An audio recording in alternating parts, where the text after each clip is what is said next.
ನಮಸ್ಕಾರ ವೀಕ್ಷಕರೇ, ಸರ್ಕಾರದ ವತಿಯಿಂದ ಪಡಿತಾ ಇರುವಂತಹ ವಿವಿಧ ರೀತಿಯಾದಂತಹ ಪಿಂಚಣಿ ಹಣವನ್ನು ಪಡಿತಾ ಇರುವಂತಹ ರಾಜ್ಯದ ಪಿಂಚಣಿದಾರರಿಗೆ ಸಂಬಂಧಪಟ್ಟಂತಹ ಕೆಲವೊಂದಿಷ್ಟು ಪ್ರಮುಖವಾದಂತಹ ಮಾಹಿತಿಗಳನ್ನು ತಮಗೆ ತಿಳಿಸಲಿಕ್ಕೆ ಈ ಒಂದು ವಿಡಿಯೋವನ್ನು ಮಾಡ್ತಾ ಇದ್ದೇನೆ ಸ್ನೇಹಿತರೆ. ಹೌದು ಸ್ನೇಹಿತರೆ, ಈಗಾಗಲೇ ಕಳೆದ ಸುಮಾರು 2-3 ತಿಂಗಳಿನಿಂದಾನೂ ಕೂಡ ಬಹಳಷ್ಟು ಪಿಂಚಣಿದಾರರಿಗೆ ಪಿಂಚಣಿ ಹಣ ಜಮಾವಣೆಯಾಗಿದ್ದಿಲ್ಲ. ಅಂತಹ ಒಂದು ಪಿಂಚಣಿದಾರರಿಗೆ ಈಗಾಗಲೇ ಪರಿಶೀಲನೆಯನ್ನು ಮಾಡುವುದರ ಮೂಲಕ ಪಿಂಚಣಿ ಹಣವನ್ನು ಪೆಂಡಿಂಗ್ ಉಳಿದಿರುವಂತಹ ಪಿಂಚಣಿದಾರರ ಖಾತೆಗಳಿಗೆ ಪಿಂಚಣಿಯನ್ನು ರಿಲೀಸ್ ಮಾಡ್ತಾ ಇದ್ದಾರೆ ಸ್ನೇಹಿತರೆ. ಸೊ ಹಾಗಾದರೆ ಯಾವೆಲ್ಲ ದಾಖಲೆಗಳನ್ನು ತೋರಿಸುವುದರ ಮೂಲಕ ತಾವು ಪಿಂಚಣಿಯನ್ನು ಪುನಃ ಪಡೆಯಬಹುದಾಗಿದೆ? ಜುಲೈ ತಿಂಗಳ ಪಿಂಚಣಿ ಹಣ ಪಡಿತಾ ಇರುವಂತಹ ಪ್ರತಿಯೊಬ್ಬ ಪಿಂಚಣಿದಾರರು ಕೂಡ ಕೆಲವೊಂದಿಷ್ಟು ದಾಖಲೆಗಳನ್ನು ತಾವು ಪಿಂಚಣಿ ಇಲಾಖೆಗೆ ತೋರಿಸಬೇಕಾಗುತ್ತದೆ ಸ್ನೇಹಿತರೆ. ಅದರ ಬಗ್ಗೆ ಕೂಡ ಕೆಲವೊಂದಿಷ್ಟು ಸೂಚನೆಗಳನ್ನು ಕೂಡ ಈಗಾಗಲೇ ಸರ್ಕಾರ ನೀಡಲಿದೆ ಸ್ನೇಹಿತರೆ.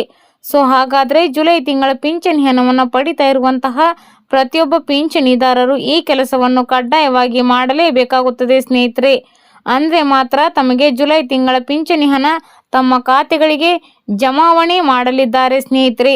ಸೊ ಅದರ ಜೊತೆಗೆ ಈ ಬಾರಿ ಜುಲೈ ತಿಂಗಳ ಪಿಂಚಣಿ ಹಣ ಕೂಡ ಯಾವಾಗ ಜಮಾ ಆಗಲಿದೆ, ರಾಜ್ಯ ಸರ್ಕಾರದ ವತಿಯಿಂದ ಪಡಿತಾ ಇರುವಂತಹ ವಿವಿಧ ರೀತಿಯಾದಂತಹ ಪಿಂಚಣಿ ಹಣವನ್ನು ಪಡಿತಾ ಇರುವಂತಹ ರಾಜ್ಯದ ಪಿಂಚಣಿದಾರರಿಗೆ ಸಂಬಂಧಪಟ್ಟಂತೆ ಸಂಧ್ಯಾ ಸುರಕ್ಷಾ ಯೋಜನೆ ಮೂಲಕ ಪಡಿತಾ ಇರುವಂತಹ ಪಿಂಚಣಿ ಆಗಿರ್ಬೋದು, ವೃದ್ಧಾಪ್ಯ ಯೋಜನೆ ಮೂಲಕ ಪಡಿತಾ ಇರುವಂತಹ ಪಿಂಚಣಿ ಆಗಿರ್ಬೋದು ಸ್ನೇಹಿತರೆ, ಅಂಗವಿಕಲರ ಪಿಂಚಣಿ ಆಗಿರ್ಬೋದು, ಮನಸ್ವತಿ ಪಿಂಚಣಿ, ವಿಧವಾ ಪಿಂಚಣಿ, ಈ ರೀತಿ ಹಲವಾರು ರೀತಿಯಾದಂತಹ ಪಿಂಚಣಿ ಹಣವನ್ನು ಪಡಿತಾ ಇರುವಂತಹ ರಾಜ್ಯದ ಪಿಂಚಣಿದಾರರಲ್ಲಿ ಅದರಲ್ಲೂ ಕೂಡ ಬಹಳ ಪ್ರಮುಖವಾಗಿ ಸಂಧ್ಯಾ ಸುರಕ್ಷಾ ಹಾಗೂ ವೃದ್ಧಾಪ್ಯ ಯೋಜನೆಯ ಪಿಂಚಣಿದಾರರ ಪಿಂಚಣಿಯನ್ನು ಪರಿಷ್ಕರಣೆ ಮಾಡ್ತಾ ಇರುವಂತಹ ಕಾರಣಕ್ಕಾಗಿ ವೃದ್ಧಾಪ್ಯ ಯೋಜನೆ ಹಾಗೂ ಸಂಧ್ಯಾ ಸುರಕ್ಷಾ ಯೋಜನೆಯ ಫಲಾನುಭವಿಗಳ ಪಿಂಚಣಿ ಹಣವನ್ನು ಸುಮಾರು 2-3 ತಿಂಗಳ ಪಿಂಚಣಿ ಹಣ ತಡೆ ಹಿಡಿಯಲಾಗಿತ್ತು ಸ್ನೇಹಿತರೆ.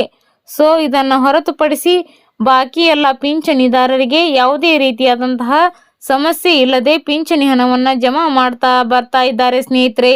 ಅಂಗವಿಕಲರ ಪಿಂಚಣಿ ಆಗಿರ್ಬೋದು, ಮನಸ್ವತಿ ಪಿಂಚಣಿ ಆಗಿರ್ಬೋದು, ವಿಧವಾ ಪಿಂಚಣಿ ಆಗಿರ್ಬೋದು. ಸೊ ಇದರಲ್ಲಿ ಯಾವುದೇ ರೀತಿಯಾದಂತಹ ಪರಿಶೀಲನೆಗಳು ನಡೀತಾ ಇಲ್ಲ ಸ್ನೇಹಿತರೆ. ಕೇವಲ ಈ ಸಂಧ್ಯಾ ಸುರಕ್ಷಾ ಹಾಗೂ ವೃದ್ಧಾಪ್ಯ ಯೋಜನೆಯ ಪಿಂಚಣಿಯಲ್ಲಿ ಮಾತ್ರ ಏನು ಪರಿಶೀಲನೆ ನಡೀತಾ ಇದೆ ಸ್ನೇಹಿತರೆ. ಯಾಕಂತ ಹೇಳಿದರೆ ವೃದ್ಧಾಪ್ಯ ಹಾಗೂ ಸಂಧ್ಯಾ ಸುರಕ್ಷಾ ಯೋಜನೆಯ ಪಿಂಚಣಿಯನ್ನು ಪಡಿಬೇಕು ಅಂತ ಹೇಳಿದರೆ ವಯೋಮಿತಿಗೆ ಅನುಗುಣವಾಗಿ ಏನು ಪಿಂಚಣಿಯನ್ನು ಪಡಿತಾ ಬರ್ತಾ ಇದ್ದಾರೆ ಸ್ನೇಹಿತರೆ, ಈ ಒಂದು ಆಧಾರ್ ಕಾರ್ಡ್ನಲ್ಲಿ ಇರುವಂತಹ ವಯೋಮಿತಿ ಮತ್ತು ಅವರ ಒಂದು ಬರ್ತ್ ಸರ್ಟಿಫಿಕೇಟ್ನಲ್ಲಿ ಇರುವಂತಹ ವಯೋಮಿತಿ ಆಗಿರಬಹುದು, ಕುಟುಂಬ ತಂತ್ರಾಂಶದಲ್ಲಿರುವಂತಹ ವಯೋಮಿತಿಗೆ ಹೋಲಿಕೆ ಆಗದೇ ಇರುವಂತಹ ಬಹಳಷ್ಟು ಫಲಾನುಭವಿಗಳು ಗಮನಕ್ಕೆ ಬಂದಿರುವಂತಹ ಕಾರಣಕ್ಕಾಗಿ ಪಿಂಚಣಿಯನ್ನು ಏನು ಈ ಹಿಂದೆಯೂ ಕೂಡ ತಡೆ ಹಿಡಿಯಲಾಗಿತ್ತು ಸ್ನೇಹಿತರೆ. ಸುಮಾರು ಈಗಾಗಲೇ 16 ಲಕ್ಷ ಫಲಾನುಭವಿಗಳ ಪಿಂಚಣಿಯನ್ನು ತಡೆ ಹಿಡಿಯಲಾಗಿತ್ತು ಸ್ನೇಹಿತರೆ. ಸೊ ಅದನ್ನು ವೆರಿಫಿಕೇಶನ್ ಆದ ಬಳಿಕ ಮತ್ತೆ ಪಿಂಚಣಿ ಹಣ ನಿಮ್ಮ ಅಕೌಂಟ್ಗೆ ಬರುತ್ತೆ ಸ್ನೇಹಿತರೆ. ಧನ್ಯವಾದಗಳು.